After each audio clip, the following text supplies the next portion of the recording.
at least, or if not more, but we'll try to see if we get through some quickly with it. The first is, just curious, in some of the opening earlier statements have been about that this is commercially viable now. Because I'm curious, Lisa Jackson said back in November of 2011 that it wouldn't be available for, and her quote was, maybe a decade or more.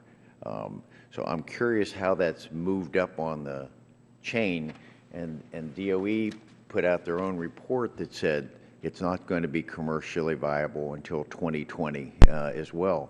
But you're saying it's available now.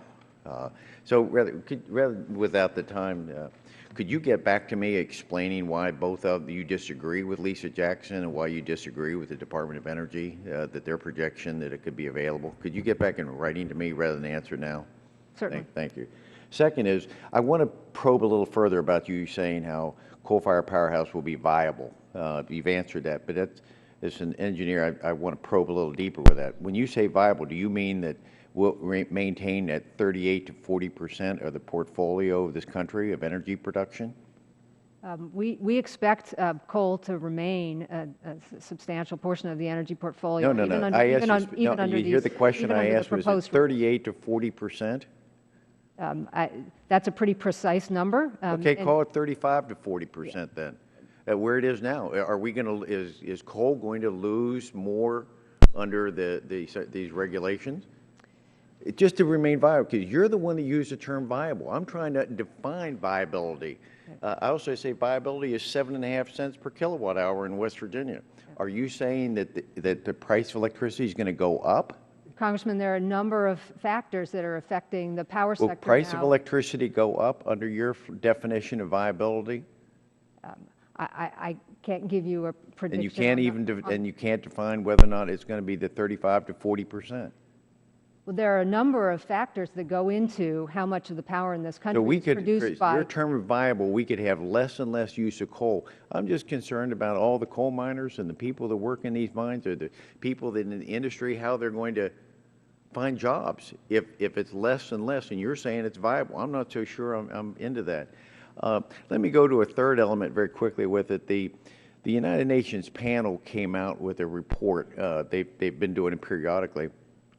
And they talk about that 96% of all CO2 emissions are naturally occurring. And what this whole fight is all about is just 4%. Do you agree that it's just 4%? I don't agree. 4%, I'm saying, is anthropogenic. I don't agree that anthropogenic emissions are not a significant factor. That's not the question. State the question, please.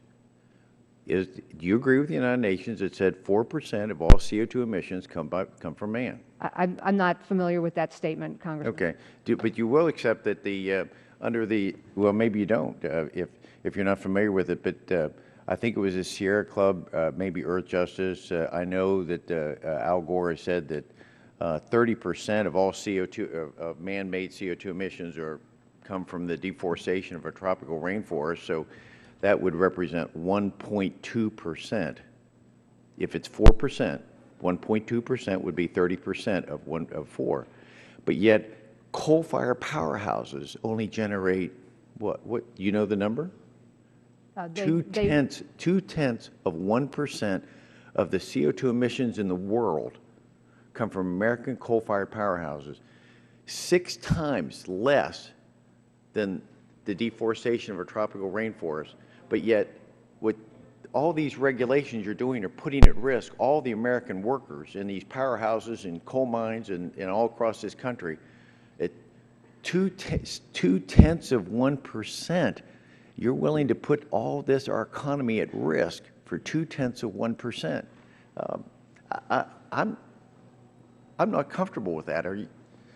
Coal-fired power plants are the largest source of carbon in the country. It's 2/10 of 1% of the global emissions. 6 times worse in the deforestation of our tropical rainforests. But yet so my question is, if we decarbonize America, that's what you're trying to do, who are you going to blame the next time there's a snowstorm or there's another tornado? Because we won't be producing CO2 in America any longer. So who's the EPA going to blame next? There are many steps that need to be taken to reduce Who carbon. will you and blame this- next? If we don't produce CO2, what will be your excuse for the next tornado, the next Hurricane Sandy? I'm sorry, my time's run out. Gentleman's time has expired. At this time, recognize the gentleman from Texas, Mr.